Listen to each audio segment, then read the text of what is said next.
கர்த்தருடைய பரிசுத்த நாமத்துக்கு ஸ்தோத்திரம். சொல்லுங்க. இன்னைக்கு தேவ வார்த்தைக்கு கடந்து செல்வதற்கு முன்பாக நம் கண்களை மூடி ஒரு விசை ஆண்டவர் இடத்துல சில காரியங்களை ஸ்தோத்திரமானவர்களே. இதனால நாம நமக்கு நன்றி செலுத்துகிறோம். நல்ல வேலையில ஒரு விசை ஆண்டவரே எங்களோடு இருந்து கேட்க போற சத்தியத்தை நீர் அடியனை மறைத்து நீர் பேசும். ஆண்டவரே நீர் பேசும், நாங்கள் கேட்கிறோம். அந்த கிருபைக்காகவும் அந்த இரக்கத்துக்காகவும் நாங்கள் நன்றி சொல்கிறோம். யாவும் கர்த்தருமே பிரமாண்டவராக இயேசு கிறிஸ்து மாறாத நாமத்தில் ஜெபிக்கிறோம். ஜீவனோட நல்ல பிதாவே. ஆமென், ஆமென், ஆமென். சரி, இன்னைக்கு வசனம் விசுவாசத்தை குறித்து.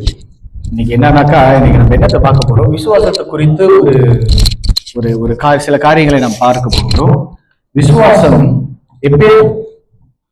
அதாவது விசுவாசம்னா என்னன்னு இது வரைக்கும் சில பிரசங்கங்களை நம்ம கேட்டிருப்போம், நிறைய பிரசங்கியாளர்கள் பேசி நம்ம பார்த்துருப்போம். ஆனா இன்னைக்கு விசுவாசம்னா என்ன, விசுவாசத்தினுடைய மூலப்பொருள் என்ன, விசுவாசம் என்றால் வேதத்தின் பிரகாரம் விசுவாசம் என்றால் என்ன அப்படின்ற சில காரியங்களை நம்ம பார்க்கணும். என்னோட எடுத்துக்கொள்ளுங்க, எபிரேயருக்கு எழுதின நிருபம் 11ஆம் அதிகாரம் 1ஆவது வசனம். மறுபடியும் சொல்றேன், எபிரேயருக்கு எழுதின நிருபம் 11ஆவது வசனம், 11ஆவது அதிகாரம் 1ஆவது வசனம். யாராவது சத்தமா படிக்க முடியுமா தமிழ்ல?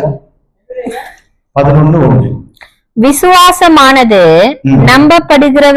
நம்பப்படுகிறவைகளின் உறுதியும் காணப்படாதவைகளின் நிச்சயமுமாய் இருக்கிறது. சரி, இங்க ரெண்டு விஷயங்கள் பார்க்கணும். விசுவாசம் என்பது நம்பப்படுகிறவைகளின் உறுதி, காணப்படாதவைகளின் நிச்சயம்.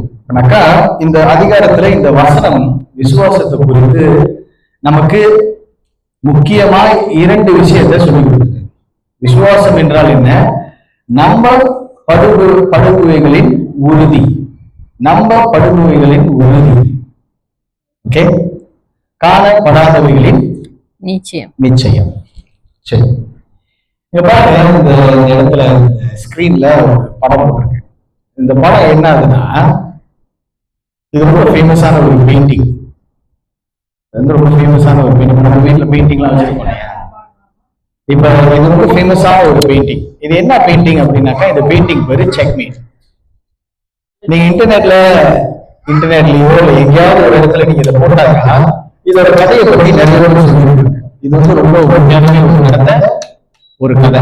அப்ப இந்த பெயிண்டிங் வந்து எந்த இடத்துல இருக்குன்னாக்கா, பேரிஸ்ல வந்து டுபோலா அப்படின்னு சொல்லிட்டு ஒரு மியூசியம் இருக்கு. அந்த மியூசியம்ல ஆக ஃபேமஸான ஒரு ஓவியம் இது. இந்த ஓவியம் என்னத்தை குறிக்குதுன்னா, ரொம்ப முக்கியமான காரியம் என்னன்னா, இந்த ஓவியத்தோட பேருக்கு பேரு செக்மேட். இந்த ஓவியத்தோட பேரே செக்மேட். அப்ப அந்த ஓவியத்துல என்ன இருக்குனாக்கா, அந்த சைடு சோப்பு கலர் கருப்பு கலர் போட்டிருக்காரு, அவர்தான் மனுஷன், ஒரு மனுஷன். இவர் இந்த சைடு பச்சை கலர் போட்டிருக்காரு, இது பிசாசு. அந்த சைடு ஒரு தேவதூதன் நின்று வேடிக்கை. சரியா? இப்ப இந்த படம் என்னத்தை புரியுதுனாக்கா, இப்ப சாத்தான் வந்து ஜெயிக்கிறான், மனுஷன் தோற்க போறான். அப்ப அதை பார்த்துட்டு தேவதூதரால ஒண்ணுமே பண்ண முடியல அப்படின்ற ஒரு படம் அது. சரிங்களா? அப்ப இந்த படத்துக்கு பேர் என்ன? செக்மேட். அப்ப ஒரு நாள் என்ன பண்றாங்க, ஒரு குரூப் ஆஃப் செஸ் பிளேயர்ஸ், அந்த செஸ் ஆட்டம் ஆடுற பெரிய மற்ற பிளேயர்ஸ், அவங்க எல்லாம் என்ன பண்றாங்க, அவங்களுக்கு தனியா இந்த மியூசியம்ல ஒரு டூர் நடக்குது. அப்ப அவங்க கூட யாரு போறாங்கனாக்கா, ஒரு பெரிய சாம்பியன் போறாரு. யாரு? செஸ் கேமோட சாம்பியன் போறாரு. அப்ப அவர் போயிட்டு அந்த மியூசியம்ல எல்லாத்தையும் படத்தெல்லாம் சுத்தி காட்டுறாங்க. எல்லாத்தையும் ஆட்டு அந்த மற்றதெல்லாம் விஷயங்கள்லாம் சொல்லி காட்டிட்டு இருக்கும் பொழுது, அந்த செஸ் சாம்பியன் பிளேயர் என்ன பண்றாரு, இந்த படத்தை பார்த்துட்டு அங்கேயே நின்னுட்டு ரொம்ப நேரமா இந்த படத்தையே பார்த்துக்கிட்டு இருக்காரு. மற்றவங்களுக்கு எல்லாம் ஒரே ஆச்சரியமா இருக்கு. ஏன்னா மத்த ஓவியங்கள்லாம் இருக்கு, ரொம்ப முக்கியமான ரொம்ப ஃபேமஸான ஓவியங்கள், மொனாலிசா ஓவியம், அந்த ஓவியம், இந்த ஓவியம் எல்லாம் இருக்கு. அதில் எல்லாத்தையும் பார்க்க எல்லாரும் போயிட்டாங்க. அப்ப இந்த சாம்பியன் இந்த நின்னுட்டு இந்த படத்தையே இப்படி பார்த்துக்கிட்டு இருக்கும் பொழுது, அவங்க டூர் அரேஞ்ச் பண்ணாங்கல்ல அந்த ஹோஸ், அவரு அந்த சாம்பியனை பார்த்துட்டு கேட்கிறாரு, ஐயா என்னையா இந்த படத்துல தான் தெளிவா நான் முதல்ல விட்ட விளக்கிட்டேனே, சாத்தான் ஜெயிக்க போறான், அவன் தோத்துட்டான், அதனாலதான் தலையில கையை வச்சிட்டு இருக்கான், அதனாலதான் இந்த ஓவியத்துக்கு பேரு செக்மேட் அப்படின்னு நம்ம சொல்லிட்டுமே. நீங்க என்ன ரொம்ப பார்த்துக்கிட்டு இருக்கீங்கன்னு கேக்குறாரு. அப்ப அதுக்கு அந்த செஸ் பிளேயர் சொல்றாரு, அந்த மனுஷனை பார்த்து சொல்றாரு, உனக்கு தெரியும் தானே நான் யாருன்னு. ஐயா எனக்கு தெரியும். இப்ப சொல்றாரு, நான் அந்த உலகத்திலேயே ஆக தலை சிறந்த செஸ் பிளேயர். என்னை இதுவரைக்கும் யாரும் அந்த போட்டியில ஜெயிச்சது இல்லை. ஆமாங்க ஐயா, உண்மைதான். என் கூட வந்திருக்கிற மற்ற செஸ் பிளேயர்ஸும் என் கூட விளையாடுறவங்க தான். ஆனா அவங்கள காட்டிலும் நான் தலை சிறந்த செஸ் பிளேயர். அப்ப அவர் இந்த ஓவியத்தை பார்த்துட்டு சொன்னாரா, ஒண்ணு இந்த ஓவியத்தோட பெயரை மாற்றணும், இல்லைன்னா இந்த ஓவியத்தையே நீங்க மாற்றணும் அப்படின்னா. அப்ப அதுக்கு அந்த கூட்டிட்டு வந்தாரு அந்த மனுஷன். கேட்கிறாரு, ஏன் சொல்றீங்க, இது உலகத்திலே தலை சிறந்த ஓவியங்கள்ல ஒண்ணு, அதனாலதான் நாங்க மியூசியம்ல வச்சிருக்கோம், ஆனா நீங்க எப்படி சொல்றீங்களே. அப்ப மனுஷன் அந்த தலை சிறந்த செஸ் அந்த செஸ் ஆட்டக்காரர் சொல்றாருன்னா, இந்த படத்துல பிசாசு ஒண்ணும் ஜெயிக்கல. ஏன்னா அந்த மனுஷங்கிட்ட இருக்கிற அந்த ராஜாவுக்கு ஒண்ணு ஒரு மூவ் இருக்குன்னு சொல்றாங்க. புரியுதா கதை? என்ன புரியுதா? அந்த ஓவியம் என்னத்தை புரியுது? பிசாசு ஜெயிக்க போறான், மனுஷன் தோத்துட்டான் அப்படின்ற ஒரு ஓவியத்தை தான் அவங்க படமா வளர்ந்தாங்க. ஆனா இந்த செஸ் பிளேயருக்கு ஒண்ணு தெரிஞ்சிச்சு. என்ன தெரிஞ்சிச்சு?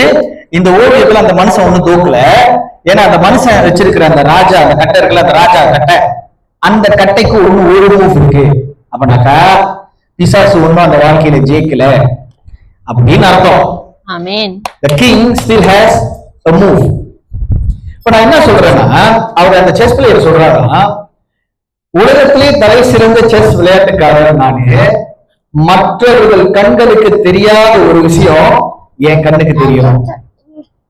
புரியுதா நான் என்ன சொல்றேன்னு? அப்ப விசுவாசம்ன்றது நம்பப்படுபவைகளின் உறுதி, காணப்படாதவைகளின் நிச்சயம். அப்ப விசுவாசம் என்ன? நம்மளுடைய மனித கண்களால நம்மளோட மனித மூளைக்கு எட்டாத ஒரு விஷயம் தான் விசுவாசம். ஆனா நம்ம எப்பயுமே நான் ஒரு விசுவாசிக்கிறேன், எனக்கு விசுவாசம் இருக்குங்க, எனக்கு அது இருக்குங்க, எனக்கு இது இருக்குங்கன்னு சும்மா சொல்லிக்கிட்டே இருக்குமே தவிர, விசுவாசம்னா என்ன? விசுவாசம்னா என்ன?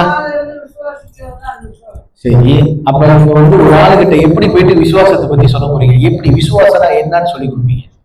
ஏன்னா நமக்கே சில விஷயங்கள்ல பாருங்க, காணாதவங்க உறுதினா என்னத்தை காணல நீங்க? அதான் என்ன பாருங்க, அதை பிரேக் டவுன் பண்ணி சொல்ல சொன்னா இன்னைக்கு நிறைய பேருக்கு தெரியாது விசுவாசம்னா என்ன. அப்ப விசுவாசம்ன்றது வேதத்துல ஒரு கிறிஸ்தவனா நான் விசுவாசம் வேணும், விசுவாசம் எனக்கு விசுவாசம் வேணும், விசுவாசத்துலதான் நான் ஓட போறேன், விசுவாசத்துலதான் நான் அதை செய்ய போறேன். அப்ப ரொம்ப முக்கியமா அந்த விசுவாசத்தை எதோட ரிலேட் பண்ணுவாங்கன்னா காசோட ரிலேட் பண்ணுவாங்க. எனக்கு தெரியாது அடுத்த மாசம் நான் எப்படி இந்த பில்டிங்க்கு காசு கட்ட போறேன்னு தெரியல, விசுவாசத்துலதான் ஓடிட்டு இருக்கேன்னு. தவறு கிடையாது, தவறு இல்லை, நான் தவறுன்னு சொல்ல கிடையாது. ரொம்ப முக்கியமா காசோட சேர்த்துதான் விசுவாசம் விசுவாசம் விசுவாசம். விசுவாசனாலே காசுன்ற ஒரு டாபிக் வந்துகிட்டே இருக்கு. ஆனா விசுவாசத்துக்கும் காசுக்கு ஏதாவது சம்பந்தம் இருக்கா? இல்ல. அப்ப விசுவாசம்னா என்ன? முதலாவது விசுவாசம் எது இல்லைன்னா, நமக்கு ரொம்ப ஆசைப்படுற காரியங்கள் எனக்கு கிடைச்சிரும் அப்படின்னு நினைக்கிறது விசுவாசம் கிடையாது. நல்லா ஞாபகம் வச்சுங்க. நான் இப்போ ஒரு 10 வருஷத்துல வீடு வாங்கிடுவேன் அப்படின்னு சொல்றது விசுவாசம் கிடையாது. இது ஒரு விஷஃபுல் திங்கிங். விசுவாசத்துக்கும் மெட்டீரியலிஸ்டிக் திங், அதாவது விசுவாசத்துக்கும் இந்த நீங்க கண்களால் காண்கின்ற இந்த பொருள் கிடைக்கிறதுக்கும் எந்த சம்பந்தமும் கிடையாது. விசுவாசத்துக்கும் மணி மேனேஜ்மெண்ட்டுக்கும் எந்த சம்பந்தமும் கிடையாது. Money management is money management, faith is faith. விசுவாசத்துக்கும் நம்ம நினைக்கிற நம்மளோட மனித மூளைக்கு எட்டக்கூடிய காரியங்களுக்கும் விசுவாசத்துக்கும் சம்பந்தம் கிடையாது. அப்ப விசுவாசம்னா என்ன? இப்ப புரியுதுங்களா?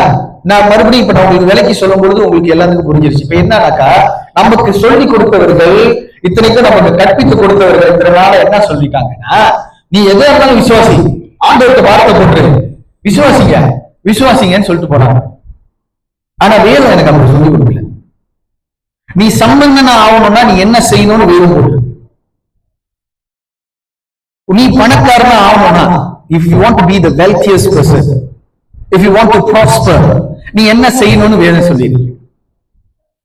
ஆனா நீ விசுவாசியா மாறணும்னா, நீ தேவனை விசுவாசிக்கணும்னா, சில விஷயங்களை நீங்க கண்களால பார்க்க முடியாத, காதுகளால கேட்க முடியாத, உங்க சிந்தைக்கு எட்டப்படாத ஒரு ஒரு ஒரு ஆவிக்குரிய தன்மை நிலைமைக்குள்ள செல்வதுதான். அப்படின்னா ஒரு ஒரு ஒரு வித்தியாசமான ஆவிக்குரிய மண்டலத்துக்குள்ள நீங்க போறீங்கன்னு அர்த்தம். அப்ப விசுவாசமா இந்த நியூ ஏஜ் பிலாசபின்றது வந்து என்ன சொல்லி கொடுக்குதுன்னா, எவ்ரிதிங் வில் பி ஓகே, எல்லாம் சரியாயிடும், எல்லாம் சரியாயிடும். அப்புறம் செல்ஃப் என்கரேஜ்மெண்ட், கவலைப்படாத, அப்படி நம்மளே தோலை தட்டி கொடுத்துக்கிறது, ஒன்னும் ஆகாது, கவலைப்படாது, நம்ம பார்த்து நம்மளால முடியாதா, நம்ம பார்க்காததா அப்படிங்கிறது ஒரு தோலை அப்படி தட்டி கொடுத்துக்கிட்டு இப்படி போடுறது விசுவாசம் கிடையாது. இரண்டாவது காரியம், விசுவாசம்ன்றது வந்து it's not a positive thinking. அதான் நான் சொன்னேன். நம்பர் 1, விசுவாசம், faith is not wishful thinking. Number 2, faith is not positive thinking. அப்படின்னாக்கா இப்ப நான் சொன்ன காரியங்கள் தான். என்கரேஜ், செல்ஃப் என்கரேஜ்மெண்ட், நம்மளால முடியாதா, பலம் இருக்கு, வலு இருக்கு, நம்மளால செய்ய முடியாதா. நல்ல ஞாபகம் வச்சுங்க, உங்ககிட்ட நிறைய காசு இருந்தா நீங்க நீங்க ஆண்டவர் செய்ய முடியாதது கூட நீங்க செய்ய முடியும். ரொம்ப அதுதான் உண்மை. ஓகே, காசு நிறைய இருந்துச்சுன்னு வைங்களேன், ஓகே, நீங்க போயிட்டு ஆண்டவர் சமூகத்துல உட்கார்ந்து, ஆண்டவர் எனக்கு இந்த டிவி கொடுங்க கொடுங்க கொடுங்கன்னு கேட்க மாட்டீங்க. நீங்க என்ன பண்ணீங்க, நிறைய காசு இருந்துச்சுன்னா போயிட்டு ஒரு டிவியை பர்ச்சேஸ் பண்ணிட்டு வந்து வாங்கி வச்சிருக்கீங்க. ஓகே, அதனாலதான் விசுவாசமும் காசும் என்னைக்கும் சம்மந்தப்படுறது. அப்ப விசுவாசமும் மெட்டீரியலிஸ்டிக், மெட்டீரியலா இருக்கக்கூடிய விஷயங்களுக்கும் சம்மந்தம் கிடையாது. விசுவாசத்துக்கும் உங்க மாச ரெண்டுக்கும் சம்மந்தம் கிடையாது. விசுவாசம் இஸ் நாட் பாசிட்டிவ் திங்கிங். நாலு பேருக்கு பேசும்பொழுது கவலைப்படாதீங்க அப்படின்னு சொல்றது விசுவாசம் கிடையாது. விசுவாசம் என்ன? the foundation of faith is the word. அப்ப விசுவாசத்துடைய அடித்தளம் என்ன? விசுவாசம் என்றால் என்ன? விசுவாசத்துடைய அடித்தளம் தேவனுடைய வார்த்தை. இதை நீங்க எப்படி புரிஞ்சு கொள்ளணும்னா, நீங்க எப்பொழுதுமே எனக்கு தெரியல, நான் வந்து சத்தியத்தை போதிக்கும் போதெல்லாம் இந்த ஆதியாகமம் 1ஆம் அதிகாரம் 26ஆம் வசனத்தை பத்தி பேசிக்கிட்டே இருப்பேன். ஓகே, ஏன்? நீங்க அந்த மூளை பொருளை புரிஞ்சுக்கிட்டாதான் மற்ற எல்லாத்தையும் நீங்க புரிந்து கொள்ள முடியும். வேதம் என்ன போட்டிருக்கு? ஆதியிலே தேவன் வானத்தையும் பூமியும் சிருஷ்டித்தார் அப்படின்னு போட்டுட்டா, அப்ப அதுக்காகட்டு 1ஆம் அதிகாரம் 26ஆம் வசனத்துக்கு நீங்க படிச்சீங்கன்னா, நமது சாயலாகவும் நமது ரூபமாகவும் மனிதனை உண்டாக்குவோமாக. நல்லா ஞாபகம் வச்சுக்கோங்க, நமது சாயல் நமது ரூபம், இந்த ரெண்டு விஷயத்தை தேவன் சொல்றாரு. நமது சாயல் நமது ரூபம். அப்ப நமது சாயல் நமது ரூபமாய் உண்டாக்கப்பட்ட, தேவனுடைய சாயலாகவும் தேவனுடைய ரூபமாகவும் உண்டாக்கப்பட்ட மனிதனை தேவன் எங்க வச்சாரு? ஏதேன் தோட்டத்துல வச்சாரு. அப்ப ஏதேன் தோட்டத்துல வைத்து அந்த மனிதனை தேவன் எப்படி வச்சிருக்காருன்னா, அவர் உண்டாக்கின அனைத்தையும் ஆளுவதற்காக வைத்தார். அப்படின்னா ஆளுவதுனா என்ன? தேவன் எல்லாம் உண்டாக்கிட்டாரு. He is the boss. He is the owner of it. But I am the custodian. புரியுதுங்களா? எங்க அப்பா வீடு, எங்க அப்பா வந்து ஒரு வீடு, ஒரு காடி எல்லாத்தையும் வாங்கி வச்சுட்டாரு. அடுத்தது அது என்னோட தான். இப்ப நான் அதை என்ன பண்ணுவேன்? அதை நான் எடுத்து பார்க்கல. அது இப்ப இருந்து யாரோட ஆளுகைக்கு கீழே இருந்துருச்சு, அப்பா சொல்றாரு, ஓகே தம்பி நீ பாச்சுக்க அப்படின்ட்டாருன்னா, அது என்னோட ஆளுகைக்கு கீழே. அந்த காடிக்கு நான் என்ன கலர் வேணாலும் அடிக்கலாம். அந்த காடியை நான் எப்படி வேணாலும் மாத்தலாம். ஏன்னா அது என்னுடைய பொறுப்பு இருக்குது. காடியை கெட்டு போகாம பார்த்துக்கிறது தான் என் பொறுப்பு. புரியுதுங்களா? காடியை கெட்டு போவாங்க, காடியை அழகுபடுத்தி படப்படுத்தி அதை அழகா பார்த்துக்கிறது என்னுடைய பொறுப்பு. அதே போலதான் தேவன் மனிதனை உண்டாக்கி, தேவன் உண்டாக்குற அனைத்தின் மேலேயும் தேவன் மனிதனை அதிகாரியா வச்சிருக்காரு.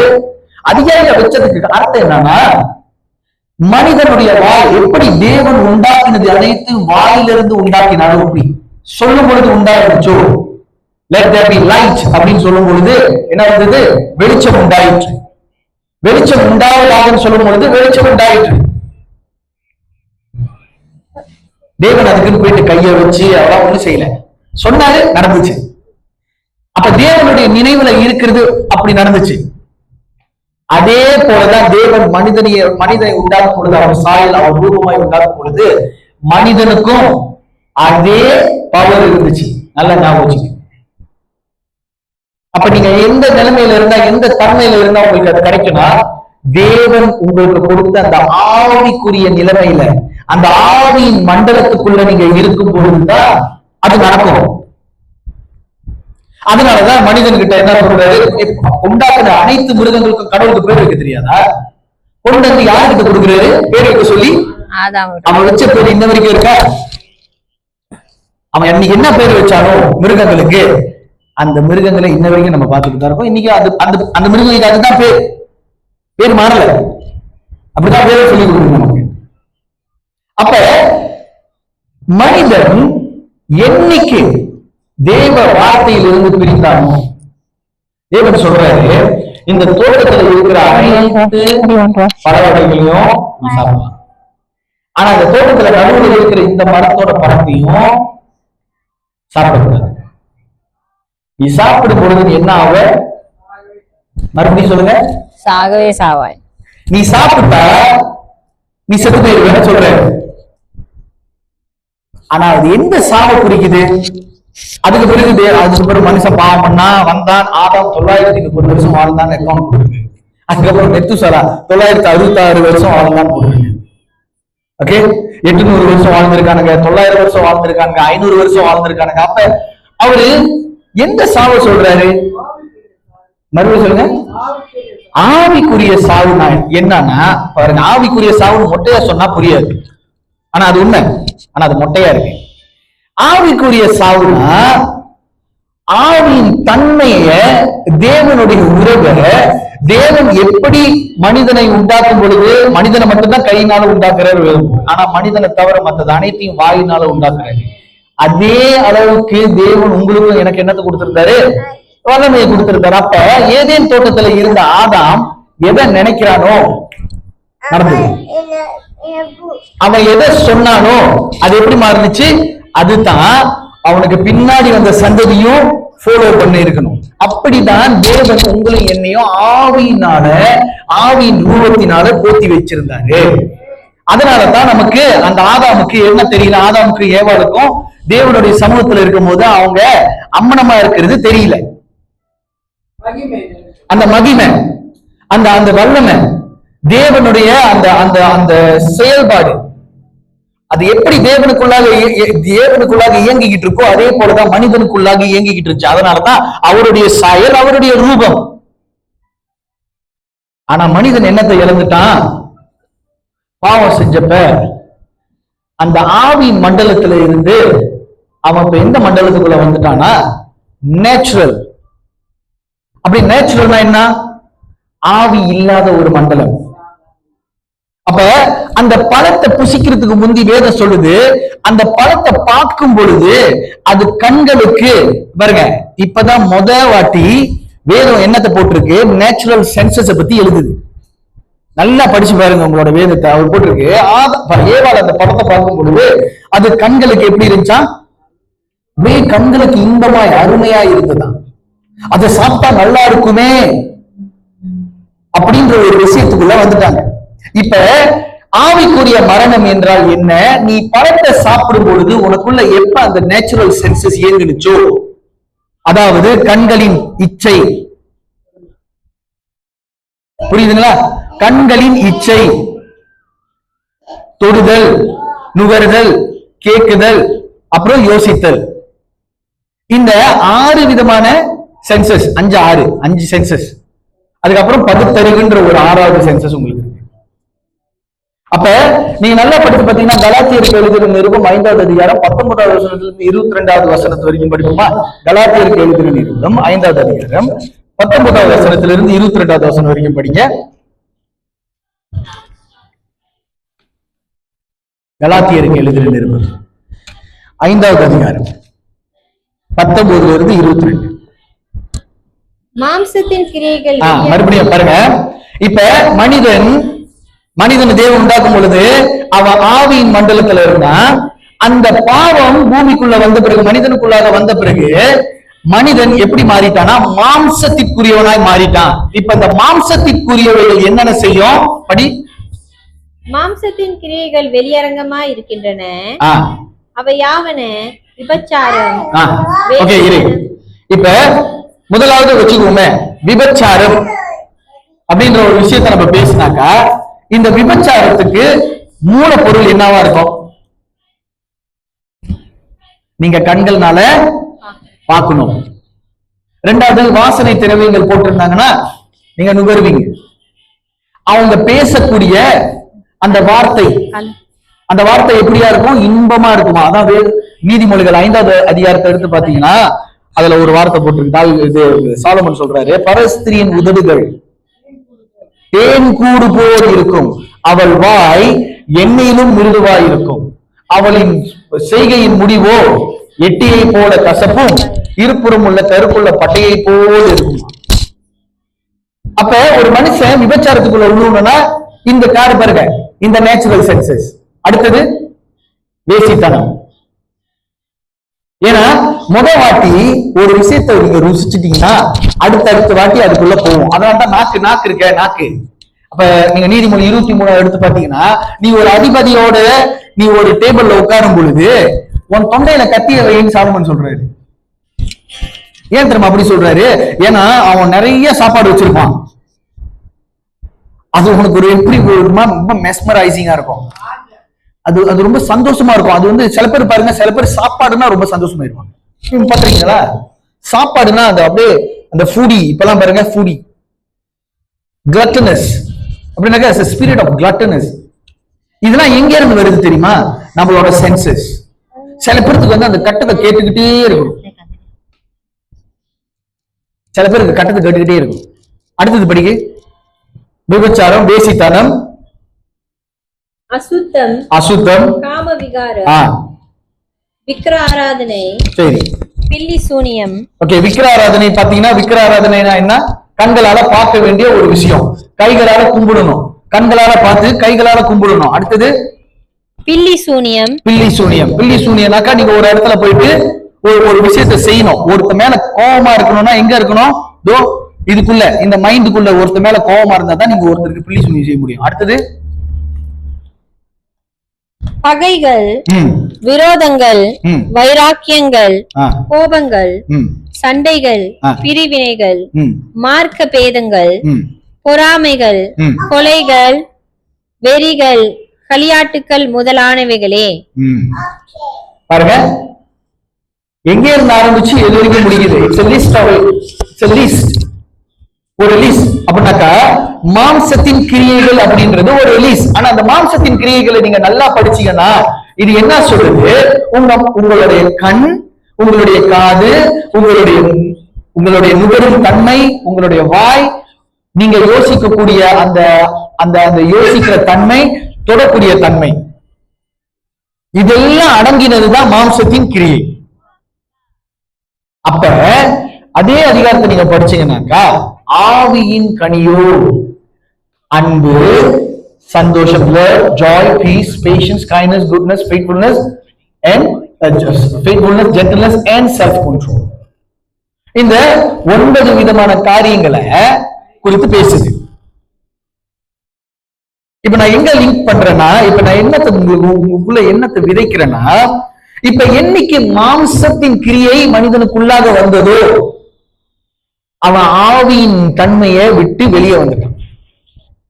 அப்ப ஆவியின் தன்மைக்கும் மனிதனுக்கும் எந்த சம்பந்தமும் இல்லாம போய் மனிதனுடைய மாம்சம் என்ன ஆயிடுச்சு? பெருக ஆரம்பிச்சிருச்சு. அதான் வேதம் கான்ஸ்டன்டா சொல்லுது. நீங்க ரோமருக்கு எழுதுற நிருபத்தை எடுத்து பாத்தீங்கன்னா என்ன போட்டிருக்கு? ஆவியும் மாம்சமும் ஒண்ணுக்கு ஒண்ணு சண்டை போட்டுக்கிட்டு தான் இருக்கும்.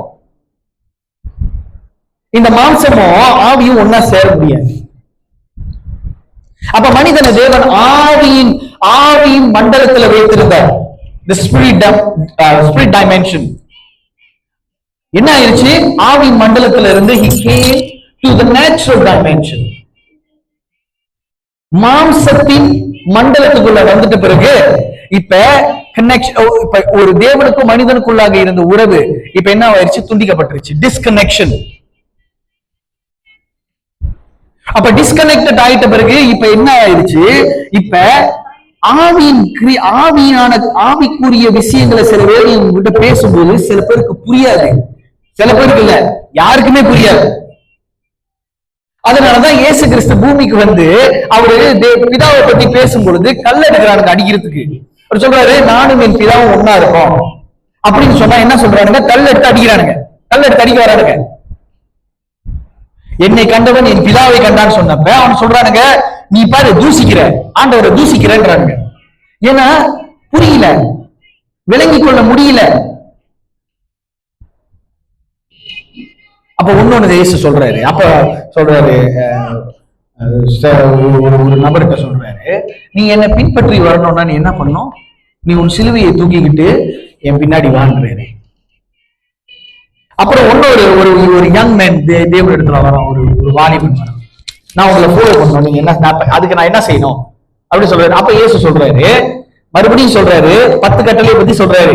நீ இந்த கட்டளையெல்லாம் நீ வந்து ஃபாலோ பண்ணும். அந்த 10 கட்டளை என்னத்தை குறிக்குதுனாக்கா, இது நீ பிற மனைவி இச்சையாது இருப்பாயாக, மத்தவனோட பொருளை திருடாது. பாருங்க, மறுபடியும் அந்த 10 கட்டளை நீங்க படிச்சு பாத்தீங்கன்னா அது என்ன சொல்லுதுன்னா, முதல் 6 கட்டளை என்ன சொல்லுதுன்னா, உன்னோட மாம்சம், அதாவது மாம்சத்தை குறித்தான காரியங்களை விட்டு விலகணும். பாருங்க, மாம்சத்தின் காரியங்களை குறித்து முத என்ன பண்ணணும்? விலகிறதுக்கு தான் முத 6 கட்டளை. அடுத்த 4 கட்டளை நீ மனிதனோடு, நீ தேவனோடு மறுபடியும் சேர்றதுக்கான 4 கட்டளையை தேவன் கொடுக்குறாரு. அப்ப அந்த யங் மேனை பார்த்து சொல்றாரு, இந்த கட்டளை எல்லாம் நீ சிறு வயது முதல் நீ பின்பற்றி இருக்கணும் அப்படின்னு சொன்னா, அவனு சொல்றான், இந்த கட்டளை எல்லாம் நான் சின்ன பிள்ளையில இருந்து நான் கைப்பற்றிட்டு வரேன், நான் பின்பற்றிட்டு வரேன், சின்ன பிள்ளையில இருந்து நான் செஞ்சிட்டு இருக்கேன். அப்ப தேவன் அவனை பார்த்து சொல்றேன், என்ன சொல்றாரு? நீ உனக்கு உண்டான அனைத்தையும் நல்லா ஞாபகம் வச்சுங்க, நீ உனக்கு உண்டான அனைத்தையும் வித்து தரித்திரனுக்கு கொடுத்துட்டு என் பின்னாடி வா. விசுவாசம் என்ன? நீங்க தேவனை பின்பற்றணும்னா ஒரே ஒரு கிரைட்டீரியா தான். 10 விஷயம் 100 விஷயம் பேச வேண்டாம். ஒரே ஒரு விஷயம், உனக்கு உண்டானது அனைத்தையும் வித்து தரித்திரனுக்கு கொடுத்துட்டு என் பின்னாடி வா. அப்படின்னு அர்த்தம் என்ன? leave your material lifestyle away. நீ இதையும் தேவனையும் நீ ரெண்டு அதாவது 2 எஜமானுக்கு ஒருத்த வேலை செய்ய முடியாது. 2 எஜமானுக்கு ஒருத்த வேலை செய்ய முடியாது. நீ ஒண்ணு பின்பற்றுனா என்ன பின்பற்றணும், இல்ல அதை பின்பற்றணும். நீ 2த்தையும் வச்சுக்க நீ பின்பற்ற முடியாது. இப்ப இந்த மாதிரி நான் உங்ககிட்ட சொல்றேன்னா உங்களுக்கு எப்படி இருக்கும் கேட்கறதுக்கு? கஷ்டமா தான் இருக்கும்ல. கஷ்டம் இல்ல, கஷ்டம்தான். இப்ப புரியுதா ஆண்டவரை பின்பற்றுறது ஏன் ரொம்ப கஷ்டமா இருக்குன்னு? ஆண்டவரை பின்பற்றுறது ரொம்ப ஈஸியான காரியம் கிடையாது. அதனாலதான் வேறு சொல்றது, விசுவாசம் இல்லாமல் ஒருவரும் தேவனை பிரியப்படுத்த முடியாது. You cannot please God without faith. உன்னால பிரியப்படுத்த முடியாது. ஆபிரகாமை ஏன் ஆண்டவர் விசுவாசத்தின் தந்தையை அழைக்கிறாருன்னா, அவன் ஒரு பிசினஸ் மேன். அவங்க அப்பா என்ன பண்ணிட்டு இருந்தாரு, அவன் கதை தெரியல, ஆபிரகாமோட கதை. நல்லா இருந்தாங்க, எல்லாம் சிலை செஞ்சுக்கிட்டு சந்தோஷமா இருந்தாங்க. சிலை செய்யற குடும்பத்துல இருந்து வந்தவர் தான் ஆபிரகாம். சிலை செஞ்சு வித்துக்கிட்டு சந்தோஷமா ஜாலியா, காசுக்கு பஞ்சம் இல்ல, ஒன்றுத்துக்கும் பஞ்சம் இல்ல. ஆபிரகாம் காசுக்கெல்லாம் பஞ்சம், அதுக்காக தேவனை தேடி வந்தவர் கிடையாது. ஒரு நாள் ஆண்டவர் சொல்றாரு, இதோப்பா இது எல்லாத்தையும் விட்டுட்டு என் பின்னாடி வாண்டுறாரு. அவன் என்ன செஞ்சான்? எல்லாத்தையும் உடச்சு போட்டுட்டு தேவன் பின்னாடி போயிட்டான். அதனாலதான் அவன் விசுவாசத்தின் தந்தை. அப்ப விசுவாசம்னா என்ன? மறுபடியும் பாருங்க, கர்த்தர் நிறைய வாட்டி நிறைய செய்ய சொல்லிட்டு தான் இருக்காரு. எவ்வளவு செய்யறோம்? கர்த்தர் சொல்றதெல்லாம் செய்யணுமா? இப்ப பாருங்க, அதுதான் பிரச்சனை. இப்ப கிறிஸ்தவத்துடைய பிரச்சனை என்ன தெரியுமா? உண்மையான கிறிஸ்தவ காணாம போயிடுச்சு. கிறிஸ்தவத்துடைய பிரச்சனை உண்மையான கிறிஸ்தவம் காணா போய்விட்டது. அப்ப விசுவாசம் என்றால் என்ன? இந்த மாம்சத்திற்குரிய காரியங்களை அடக்கி ஆளுவது கூட இல்ல, இதிலிருந்து கட் பண்ணாதான் தேவன் என்ன சொல்றாருன்றத எனக்கு புரிஞ்சு அதை செய்ய முடியும். அப்ப விசுவாசம்ன்றது எனக்கு ஆண்டவரே நீங்க எனக்கு கொடுப்பீங்க, எனக்கு வீடு கொடுப்பீங்க, காடி கொடுப்பீங்க, வீடு கொடுப்பீங்க, காடி கொடுப்பீங்க, வீடு காடி வாங்குறது அவ்வளவு கஷ்டமா? இல்ல உண்மையை சொல்லுங்களேன். உங்களுக்கு ஒரு வயசு வந்துருச்சுன்னு வைங்களேன், சம்பாதிக்க ஆரம்பிச்சிட்டீங்க, பேங்க்ல காசு வந்துருச்சு, தாராளமா போயிட்டு என்ன பண்ணலாம்? பேங்க்ல ஒரு லோனை வாங்கி ஒரு வீடு வாங்கலாம். அவன் துடிக்கிறான் உங்களுக்கு லோன் கொடுக்கறதுக்கு. யாரு? பேங்க்காரன். அப்ப வீடும் காடி வாங்குறது அவ்வளவு கஷ்டமா? சம்பாதிக்கிறது கஷ்டமா? ஒரு நல்ல வேலையை பார்த்து போயிட்டு காசு வச்சு மாசம் மாசம் சம்பளம் வருதுல, இது எப்படி விசுவாச கணக்குல சேர்க்க முடியும்? புரியுது நான் என்ன சொல்றேன்னு? இத விசுவாச கணக்கிலேயே சேர்க்க முடியாது. அப்ப விசுவாசம் என்ன? இப்ப சில பேர் ஜெபம் பண்ணும்போது ஆண்டவர் வீடுக்காக ஜெபம் பண்ணுங்க, வீடுக்காக ஜெபம் பண்றது தவறு கிடையாது, எனக்கு ஆண்டவர் கொடுப்பாருன்னு நினைக்கிறது தவறு கிடையாது. ஆனா உண்மையான விசுவாசம் என்னன்னு புரிஞ்சுக்கிறதுலதான் பிரச்சனை. இதெல்லாம் சபை சொல்லிக் கொடுக்கணும். ஆனா சபை சொல்லிக் கொடுக்க மாட்டேங்குது, ஊழியக்காரர்கள் சொல்லிக் கொடுக்க மாட்டாங்க. ஏன்னா everything has become material. அவங்க வாழ்க்கை எல்லாமே எப்படி ஆயிடுச்சு? ரொம்ப மெட்டீரியலிஸ்டிக்கா மாறிட்டு. அதனாலதான் ஆதிகால ஊழியர்களை நீங்க பாத்தீங்கன்னா, மிஷினரிகள் வாழ்க்கையை குறித்து படிச்சீங்கன்னா எப்படி இருக்கு? ஆச்சரியமா இருக்கும். அதை இப்ப யாராலையுமே செய்ய முடியாது. ஏன்? அவங்க சொந்த வீட்டை விட்டுட்டு எங்கேயோ வேற ஒரு இடத்துக்கு போயிட்டு அங்க போயிட்டு சாதாரணமா வாழ்ந்து சீக்கிரம் வந்து செத்து போன மிஷினரிகளோட கதையெல்லாம் நான் படிச்சிருக்கேன். அவங்க செய்த அந்த சாக்ரிஃபைஸ், அவங்களுடைய அந்த தர்மத்தின் மூலியமா தான் அதுக்கு மேல இருக்கிற ஒரு கிறிஸ்தவத்தின் மேல நான் நின்னுட்டு நான் ரொம்ப சந்தோஷமா மேடைக்கு பின்னாடி மயக்க பிடிச்சிட்டு உங்ககிட்ட சொல்றேன். ஆனா நிறைய பேருடைய ரத்தம் சிந்தப்பட்டிருக்குது. நல்ல கவனமா இருக்கு. கிறிஸ்தவர்கள் கவனமா கேளுங்க. கிறிஸ்தவர்களோட கிறிஸ்தவத்தை கவனமா யோசிச்சு சிந்திச்சு செயல்பட வேண்டிய நேரம். நான் நிறைய பரிசுத்தவான்களுடைய ரத்தத்தின் மேல நின்னு ரொம்ப சந்தோஷமா உங்ககிட்ட பேசிக்கிட்டு இருக்கேன். இன்னைக்கு நான் நடந்து போற ரோடு இருக்குல்ல, எத்தனையோ வருஷத்துக்கு முந்தி என்னோட முன்னோர்கள் வந்து கஷ்டப்பட்டு போட்ட ரோடு மேல நான் நடந்து பேசிட்டு இருக்கேன். அப்ப கிறிஸ்தவத்தோடைய நிலைமை அப்படி ஆகி போச்சு. அப்ப விசுவாசம்னா என்ன? உங்களுடைய மாம்சத்துடைய சிந்தை, அதனால மாம்சத்துடைய கண், மாம்சத்துடைய காது, வாய், இந்த சென்சஸ், இந்த தொடக்கூடிய இந்த ஃபீலிங், இந்த அறிவு, இது எல்லாத்துக்கும் நீ குருடனா மாறணும். அதனாலதான் ஆண்டவரை நீ என்னைக்கு நீ சந்திக்கிறியோ நீ அன்னைக்கு குருடனா மாறிடு. பவுல் அவரை கடந்து போயிட்டு இருக்கும் பொழுது இயேசு கிறிஸ்து என்ன பண்றாரு? இயேசு கிறிஸ்து வழியில தோன்றாரு. நல்லா கவனிங்க, இதை கவனிங்க, நல்லா கவனிங்க. இது தெரிஞ்சாதான் கிறிஸ்தவ உருப்படும். சாரி டு சே, இது தெரியலன்னா கிறிஸ்தவ உருப்படாது. நான் மறுபடியும் சொல்றேன். பவுல் போய்கிட்டு இருக்கும் பொழுது என்ன ஆயிடுச்சு? இயேசு கிறிஸ்து தோன்றாரு வழியில. தோன்றும் பொழுது பவுலுடைய கண் குருடாக்கப்பட்டுச்சு. ஆமாவா? கண்கள் குருடாக்கப்பட்டுச்சு. நீ ஆண்டவரை நேருக்கு நேர் சந்திச்சுனா, நீ ஆண்டவரை என்னைக்கு நேருக்கு நேர் சந்திக்கிறியோ உன் கண் குருடாக்கப்படும். முதலாவது அப்படின்னா அர்த்தம் என்ன? என்னுடைய மாம்சத்தின் கிரியை குருடாக்கப்பட்டோம், என்னுடைய சிந்தனை குருடாக்கப்பட்டோம், என்னுடைய எண்ணங்கள் குருடாக்கப்பட்டோம், என்னுடைய காதுகள் குருடாக்கப்பட்டோம். டாக்டர் சொல்லுவான் உனக்கு இன்னும் 2 நாள் தான் இருக்குன்னுவான். உன் காது டாக்டருக்கு செவிடாயிரும். ஏன்னா ஆண்டவர் என்ன சொல்றாருன்றத நீ ஆண்டவருக்கு தான் போய் முதல்ல கேட்பேன். விசுவாசனா என்ன? இயேசு சொல்றாரு, சோதனை வராமல் இருப்பது கூடாத காரியம். அப்படித்தானே? இயேசு தான் சொல்றாரு. சோதனை யார் மூலியமா வருதோ அவனுக்கு என்னவா? அவனுக்கு ஐயோ. அப்புறம் ஒண்ணு சொல்றாரு, திடன் கொள்ளுங்கள், நானு மறுபடியும் சொல்லுங்க. ஏன் தேவன் ஏன் இயேசு அவர் சொல்றாரு தெரியுமா? இயேசு தேவனாய் இருந்து அந்த தேவத்துவத்தை விட்டு மனிதனாய் பூமிக்கு வரும் பொழுது கடைசியா இயேசுவை பிடிச்சு கெத்செமனி தோட்டத்துக்குள்ள பிடிக்க வராங்க. இயேசு மரிக்க போறாருன்னு இயேசுக்கு தெரிஞ்சப்ப இயேசுவுக்கு என்ன நடக்குது? பயம். அதுதான் வேதம் போட்டிருக்கு. இயேசுக்கு என்ன ஆயிடுச்சு? கலங்கிட்டாராம். கலங்கி வேர்வை ரத்தமாய் கீழே ஊத்துது. அந்த நேரத்துல ஏன் இயேசு அதை சொல்ல முடியும் தெரியுமா? அந்த நேரத்துல இயேசு ஒரு விஷயம் சொல்றாரு, ஆயினும் பிதாவே என் சித்தம் அல்ல உன் சித்தம். புரியுதுங்களா? ஏன் இயேசு கிறிஸ்து அந்த வார்த்தை சொன்னாருன்னு? விசுவாசிக்கிறதுனா என்ன? பயம் வராம இருக்குமோ? இப்ப பேதுரு, அப்ப இயேசு கிறிஸ்து ஒரு நாள் கடல்ல நடந்து போயிட்டு இருக்காராம். அப்ப பேதுரு பார்த்து சொல்றாரு, நானும் கடல்ல நடக்கணும் ஆண்டவரே. சரி வா அப்படின்றாரு. வா. பேதுரு நடந்து வந்துட்டான். நடந்து வந்துட்டு இப்படி தலையை பார்த்தா டக்குனு கீழே போயிட்டான். அப்ப இயேசு அவனை கை கொடுத்து என்ன சொல்றாரு? சொற்ப விசுவாசியே. கை கொடுத்து தூக்குறாரு, விட்டுட்டாரா கீழே?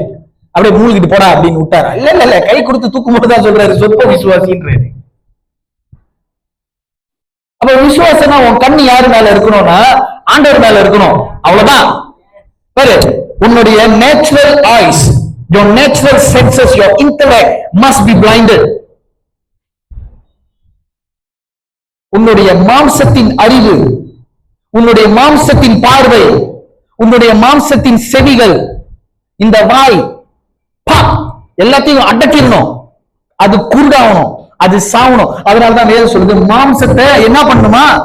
ஒவ்வொரு நாளும் கொல்லணும். வேதம் தான் சொல்லி கொடுக்குது. பலிப்பீடத்துல வச்சு என்ன பண்ணணுமா? சாக்ரிஃபைஸ். ரோமருக்கு எழுதுற நிருபம் 6வது அதிகாரத்தை எடுத்து படிங்க. எழுதுங்க. ரோமருக்கு எழுதுற நிருபம், சாரி 12வது அதிகாரத்தை படிங்க. 12வது அதிகாரம் 1வது வசனம் படிங்க. அப்படி இருக்க சகோதரரே, நீங்கள் உங்கள் சரீரங்களை பரிசுத்தமும் தேவனுக்கு பிரியமுமான ஜீவ பலியாக ஒப்பு கொடுக்க வேண்டும். இல்லை இல்லை, ஓகே. ஜீவ பலி என்ன? ஜீவ பலி. பலினா என்ன? ஜீவ பலினா என்ன? ஜீவ பலினா என்ன? ஐயா சொல்லுங்க, உங்களுக்கு புரியுதுங்களா? ஜீவ பலினா என்ன சொல்லுங்க. போட்டுதல் இருக்கா? அதேதான், அதேதான். இந்த ஒரு ஆடு என்ன பண்ணுவாங்க? ஆடு உயிருள்ள இருக்கிற ஆடை என்ன பண்ணுவாங்க?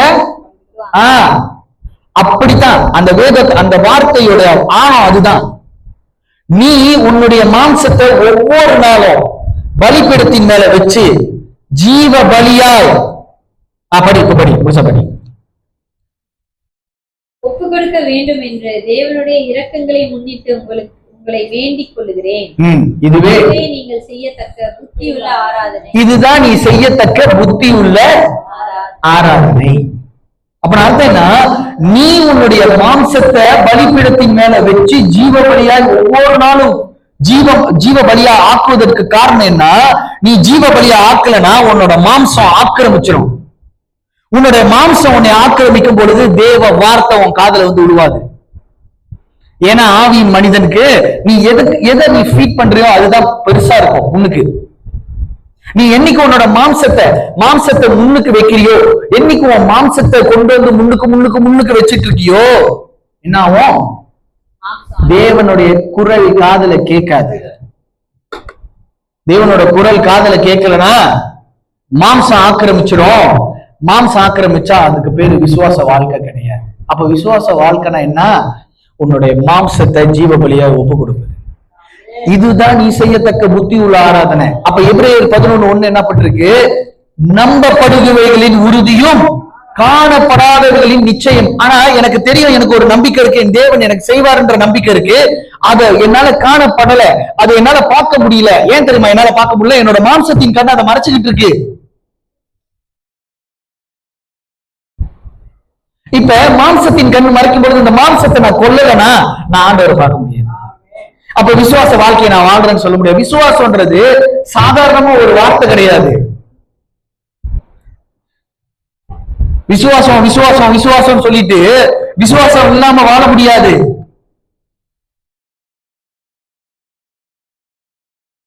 ஏன்னா இன்னைக்கு அப்படித்தான் ஓடுது கிறிஸ்தவம், அப்படித்தான். விசுவாசம் விசுவாசம், ஆனா விசுவாசத்துக்கு அர்த்தம் தெரியாது, விசுவாச வாழ்க்கைனா என்னன்னு தெரியாது, விசுவாச ஓட்டம்னா என்னன்னு தெரியாது. பவுல் சொல்றாரு இந்த வார்த்தையை வந்து எல்லா மரணத்திலையும் இந்த வார்த்தையை சொல்லுவாங்க. என்ன சொல்லுவாங்க? நல்ல போராட்டத்தை போராடினேன், ஓட்டத்தை முடித்தேன். மறுபடியும் சொல்லுங்க. விசுவாசத்தை காத்துக்கொண்டேன். விசுவாசத்தை காத்துக்கொள்ளுதுன்னா என்ன?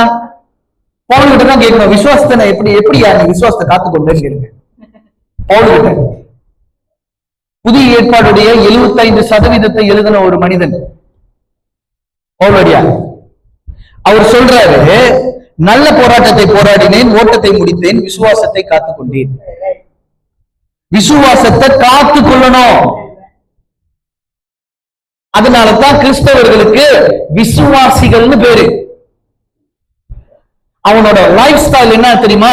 அவன் ஒண்ணுத்தையும் நம்ப மாட்டான், அவன் எதையும் பார்க்க மாட்டான், தேவனுடைய ராஜ்யத்தை தான் தெரியும். அதனாலதான் இயேசு சொல்றாரு, முதலாவது என்னுடைய ராஜ்யத்தையும் நீதியும் தேடு. இந்த பாருங்க, தேவன் எல்லாத்தையும் கொடுத்துட்டு போயிட்டாரு, உனக்கு வழியை கொடுத்துட்டு போயிட்டாரு. ஆனா செய்யாதது நம்ம தவறு. முதலாவது தேவனுடைய ராஜ்யத்தையும் நீதியும் தேடுங்கள், இவைகள் எல்லாம் உங்களுக்கு கூட கொடுக்கப்படும்.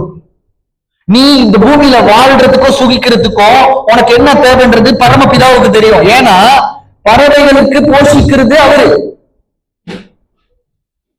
மிருகங்களை போஷிக்க வைக்கிறது அவரு.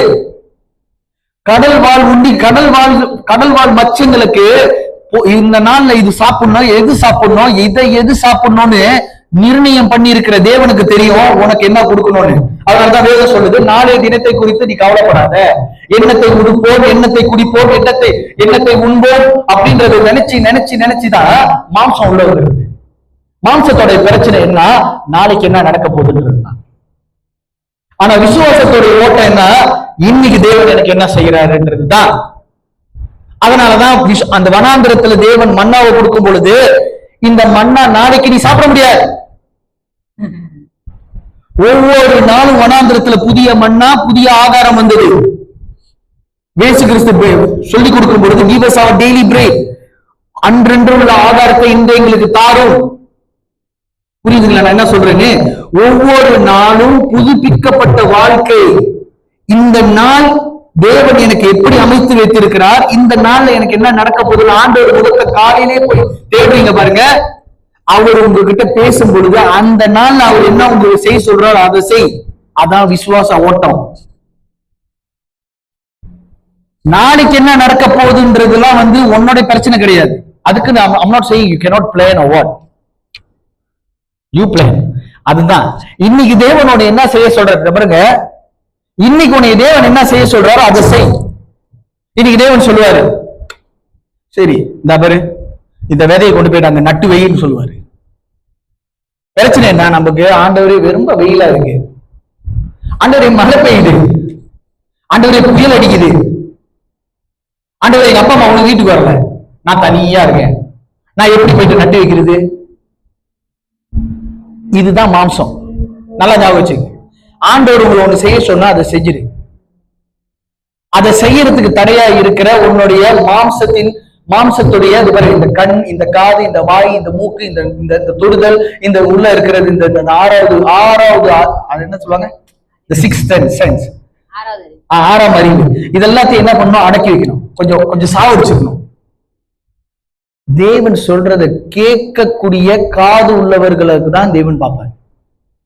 ஆவியானவர் சொல்வதை காது உள்ளவன் கேட்க கடவான். ஆவிக்குரிய காது உள்ளவன் தான் அதை கேட்க முடியும். அப்ப விசுவாசம் என்ன? விசுவாசத்தை குறித்து பவுல் சொல்றாரு, விசுவாசம் என்னும் கேடயம். விசுவாசம் என்னும் பாருங்க, மறுபடியும் அதான் சொல்ற, விசுவாசம் என்னும் கேடயத்தை எடுத்துக்க கையில வச்சுக்க. ஏன் இந்த விசுவாசம் ஏன் கேடயம்? பாருங்க, விசுவாசம் மற்ற எதுவும் இல்ல. It's not your breastplate, it's not your belt, it's your shield. விசுவாசம்ன்றது என்னது? It's a shield. இந்த பிரஸ்ட் பிளேட்லாம் இங்க இது வந்து குத்துனாதான் இது பிரஸ்ட் பிளேட். ஆனா ஷீல்ட் இருக்கும்போது யூ வில் ப்ரொடெக்ட். அந்த கேடயத்தை தான் கொண்டு வருவேன் போர்ல. அப்ப விசுவாசம்ன்றது என்னது? உன்னைய காக்கக்கூடிய கேடயம். அது என்னத்துல இருந்து காக்கக்கூடிய கேடயம்? மற்றவர்களுடைய வார்த்தையில் இருந்து. இந்த இந்த இந்த பூமி உனக்கு சொல்லி கொடுக்கும் பாரு, நீ இப்படித்தான் செய்யணும், நீ இப்படித்தான் வாழணும், நீங்க இப்படித்தான் இருக்கணும். இல்ல இல்ல இல்ல இல்ல இல்ல இல்ல, இந்த பூமி சொல்லி கொடுக்குற மாதிரி நீ வாழ முடியாது. நீ ஆண்டவர் உனக்கு என்ன வச்சிருக்காரோ, நீ எதுக்காக உண்டாக்கப்பட்டியோ, தேவன் உனக்குள்ள வச்சிருக்கிற சித்தம் என்ன, நோக்கம் என்ன, தேவன் அவங்க எப்படி வாழ சொல்றாரோ நீ அப்படிதான் வாழ முடியும். நீங்க அப்படி சட்டம் வாழும் பொழுது நீ உலகத்தை மகிக்க வேண்டிய நிலைமை வந்துச்சுன்னா அப்படி மகிச்சுதான் ஆகணும்.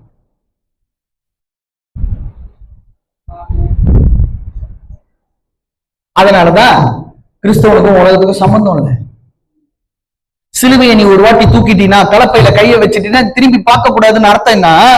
இது உலகத்துக்கும் கடவுளுக்கும் சம்பந்தம் இல்லை. நீ சிலுவையை தூக்கிட்டீங்கன்னா ஒரு வழி பாதை போயிடணும், ஆண்டவர்கிட்ட தான் போகணும், ஆண்டவர் தான் உன்னோட டெஸ்டினேஷன், அப்படி போயிரு. நீ பின்னாடி திரும்பி பார்க்காத, முடிஞ்ச அவ்வளவுதான். அதனாலதான் விசுவாச ஓட்டம்ன்றது ரொம்ப இம்பார்ட்டன்ட். விசுவாசம் என்ன தெரியுமா? ஆண்டவரே எனக்கு பில்டிங் கொடுங்க, எனக்கு காடி கொடுங்க, வீடு கொடுங்க. அப்புறம் ஒரு நாள் வரும், இதெல்லாம் விட்டுட்டு போன்னு சொன்னா, ஆண்டவர் இதெல்லாம் எப்படி விட்டுட்டு போறதுன்னு ஆண்டவர்கிட்ட கேட்கறதுக்கு பேர் விசுவாசம் கிடையாது. எல்லாத்தையும் புங்கோஸ் பண்ணிட்டு வெளியே போன்னு சொன்னா, எல்லாத்தையும் புங்கோஸ் பண்ணிட்டு வெளியே போக தயாரா இருக்கணும். அதுக்கு பேர் தான் விசுவாச ஓட்டம். இன்னைக்கு ஆண்டவர் சொல்றாரு, டெபோரா ரெஃபர்மேஷன் ஃபெலோஷிப்பா இழுத்து மூடுங்க, வெளியே போங்கன்னா ஆண்டவர்கிட்ட போயிட்டு உட்காந்துட்டு சண்டை போட்டுட்டு இருக்க முடியாது. ஏன்னா நீங்க ஆண்டவர்கிட்ட சொல்லும் போது, நீர் என்ன சொல்லுகிறீரோ அதைத்தான் ஆண்டவரை நான் செய்வேன்னு ஜெபம் பண்ணல. அப்ப நம்ம வார்த்தையை நம்மள என்ன பண்ணோம்? we are slapping ourselves. ஆண்டவர் சொல்லல, சொல்றேன், அதை சொன்னார்னா அதை செய்யறதுக்கு தயாரா இருக்கணும்னு சொல்றேன். ஆண்டவர் பெருக பண்ணுவேன்னா பெருக பண்ணுவார். அது எப்படி பண்ணுவார், எங்க பண்ணுவாருங்கிறது அவருடைய பிரச்சனை.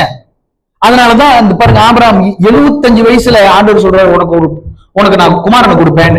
அவன் வந்து உலகத்துல எல்லாம் பெருகி 25 வருஷம் அதுக்கப்புறம் அவன் வெயிட் பண்ணிட்டு இருந்தான். 100வது வயசுலதான் பிள்ளை வருது.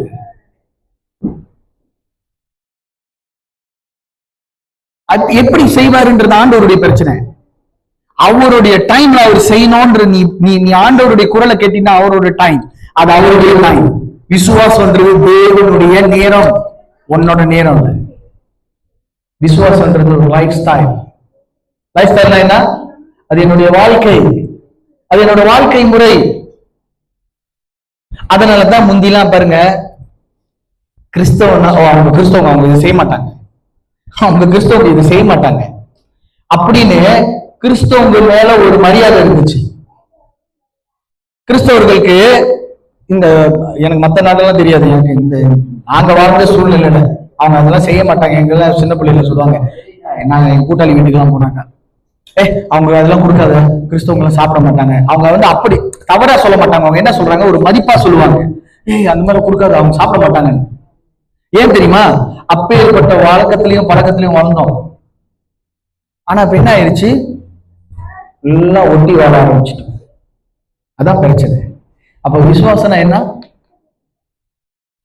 நம்பப்படுகிறவர்களின் உறுதியும் காணப்படாதவர்களின் நிச்சயம். அப்ப நம்பப்படுகிறவர்களின் உறுதியும் காணப்படாதவர்களின் நிச்சயம்னா இந்த உலகத்தும் உனக்கு எந்த சம்பந்தமும் கிடையாதுன்னா. உன்கிட்ட காசு இல்லாம போனதுக்கு யாரும் காரணம் இல்லை, கடவுள் காரணம் இல்லை, நீ தான் காரணம். நீ பிச்சை எடுக்கிறதுக்கு நீ தான் காரணம். ஏன்னா ஆண்டவர் உனக்கு கொடுத்த காரியங்களை, ரிசோர்சஸ் உன்னால மேனேஜ் பண்ண தெரியல உனக்கு. It's your problem, it's not God's problem. ஆனா எல்லாத்தையும் கடவுளோட ப்ராப்ளமா மாத்திடுவோம். அதான் கிறிஸ்தவம். எல்லாத்தையும் கடவுளோட பிரச்சனை, எல்லாமே கடவுளுடைய பிரச்சனை. கடவுள் எனக்கு செய்யல, கடவுள் அது செய்யல, கடவுள் இப்படி செய்யல, கடவுள் அப்படி செய்யல. எல்லாம் நோய் வந்தா கடவுள் தான் பிரச்சனை, காசு இல்லைன்னா கடவுள் பிரச்சனை, சாப்பாடு இல்லைன்னா கடவுள் பிரச்சனை, பிள்ளை வரணும்னா கடவுள் பிரச்சனை, அது வரணும்னா கடவுள் பிரச்சனை. எல்லாமே கடவுளோட பிரச்சனை. அப்புறம் கடைசியா நான் விசுவாசிக்கிறேன் விசுவாசிக்கிறேன் விசுவாசிக்கிறேன், நீ கிடைக்காது. உனக்கு விசுவாசம்னா என்னன்னு தெரியலன்னா உனக்கு எதுவுமே கிடைக்காது.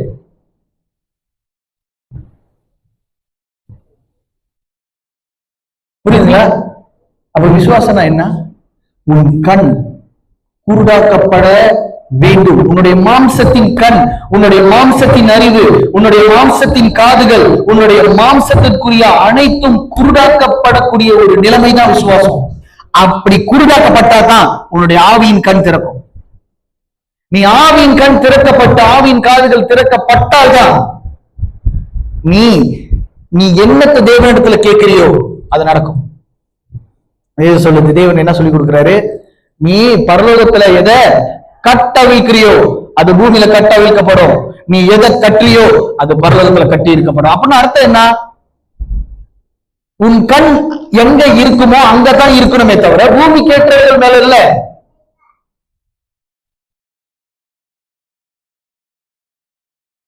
ஆமென். இப்ப பிரச்சனை விசுவாசம் என்ன தெரியுமா? எல்லாம் பூமி பூமி பூமி பூமி பூமி. அடுத்து என்ன செய்ய போறோம், அடுத்து என்ன செய்ய போறோம், இது செய்ய போறோம், அடுத்து செய்ய போறோம், செய்ய போறோம், செய்ய போறோம், பிள்ளைங்களுக்கு சொத்து வைக்கணும், அது சேர்த்து வைக்கணும், இது சேர்த்து வைக்கணும். தவறு கிடையாது. மறுபடியும் சொல்றேன், அது தவறு கிடையாது. அதுக்கும் தேவன் வழிகளை சொல்லியிருக்காரு. உங்க வேதத்தை படிங்க, வேதத்தை படிங்க. கிறிஸ்தவ வாழ்க்கை என்பது கலப்பையின் மேல் கை வச்சுட்டான். அர்த்தம் என்ன? ஒரு விவசாயி என்னைக்கு கலப்பை அவனோட ஃபீல்டுல இறங்கி, ஒரு விவசாய நிலத்துல இறங்கிட்டு கலப்பையில கைய வச்சுட்டானா திரும்பி பார்க்க மாட்டான். ஏன்? அவனோட பிழைப்பு அதுதான்.